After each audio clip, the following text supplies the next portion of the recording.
Capítulo 7. Un pueblo no tocado por el avivamiento. A casi 800 metros del hogar de Jim Stakes, había un pueblo donde no había ni siquiera un cristiano, ni siquiera un sitio de adoración. Durante el tiempo del avivamiento hubo quienes empezaron reuniones de oración allí, pero pronto fracasaron. Después que Jim Stakes y su esposa habían tenido aquella bendición de ser salvos, el Señor le dijo un día a R.S. Owens, habiendo tenido tal gozo en ayudar a estos dos, ¿no te gustaría ayudar a todo un pueblo? Pero al ir allí, tengo otra lección por enseñarte, tú debes ser el primero que sufra. Esto significaba que debería ser como un padre quien es el primero en sufrir por su familia, o como un buen pastor quien da su vida por las ovejas. El Espíritu le mostró que el Salvador tomó el lugar del pecador llevando sus pecados, llevando sus enfermedades y sus cargas. Al ir a ese pueblo debía permitir que el Espíritu revelara el amor del Salvador por medio de él de una manera práctica. Esta gente había oído las mejores predicaciones durante el avivamiento,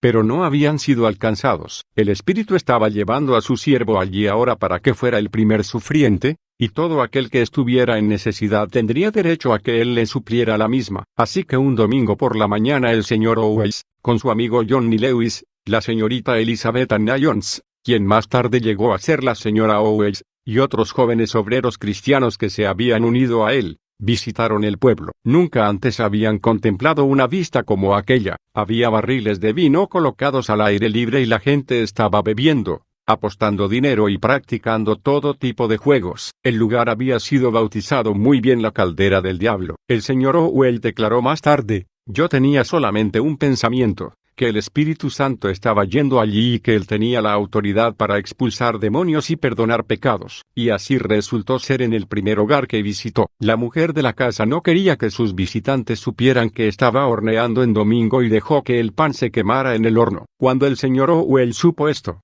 regresó y le dijo que había venido a pagarle por el daño que él había hecho. Él colocó una moneda de 1 libra sobre la mesa. Una buena obra tiene alas, y muy pronto los habitantes del pueblo supieron que este grupo de jóvenes, todos ellos trabajadores en la mina o en el comercio, venían con algo más que meramente palabras. La mujer abrió su casa para las reuniones, y ella y su marido, que habían sido borrachos ambos, fueron los primeros convertidos. La mujer, particularmente, continuó siendo una de las mejores cristianas del pueblo. El Espíritu dijo claramente al señor Owens que mostrara externamente la Biblia a la gente. Como las ropas de ellos eran diferentes de las suyas, debería vestirse más sencillamente, no atrayendo así la atención hacia sí mismo. Reyes había traído un reloj de oro de Norteamérica y había dado uno a cada uno de sus hermanos y hermanas, pero no debía usar el suyo más. Si eres el primer sufriente, no tengas nada que esta gente no pueda tener, le dijo el Señor. Casi todos en el pueblo tenían necesidades y el Espíritu le recordó el sermón del monte,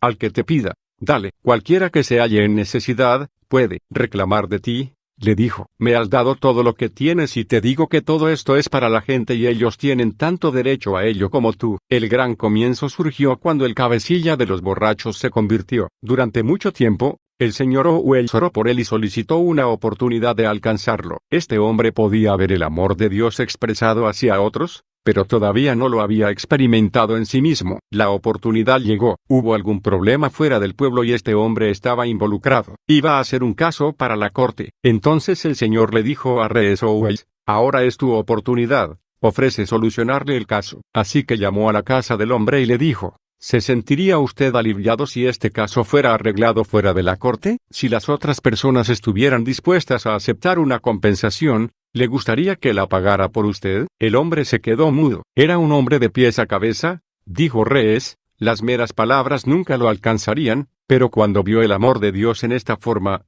fue tocado en un punto vital y se derribó. Confesó haber sido el culpable y empezó a venir a las reuniones, pudiendo sentir su amor por uno. Pronto había más de una docena de convertidos, y se iniciaron las reuniones en forma periódica, incluyendo una escuela dominical y una banda de la esperanza. Fueron tantos los que dejaron las tabernas y se volvieron al Señor, que el grupo de obreros sintió que debían dar todo su tiempo para estar con ellos. Celebraban 5 reuniones a la semana, y otras 2 noches visitaban los hogares. La obra del Espíritu se extendió más allá de este pueblo y pronto hubo convertidos esparcidos por todas las cercanías. Había tal poder en el ministerio, que se volvió costumbre decir, si R.S. Owens visita un hogar, fíjate bien, Alguien será convertido allí. El señor Owens estaba ganando su salario semanal en la mina de carbón y también tenía otros ahorros. Pero a este ritmo vio que su dinero se acabaría pronto. Fue entonces cuando el Espíritu le mostró tanto un mandamiento como una promesa. Al joven rico el Señor le había dado un mandato: vende todo lo que tienes, y dalo a los pobres. Y ven,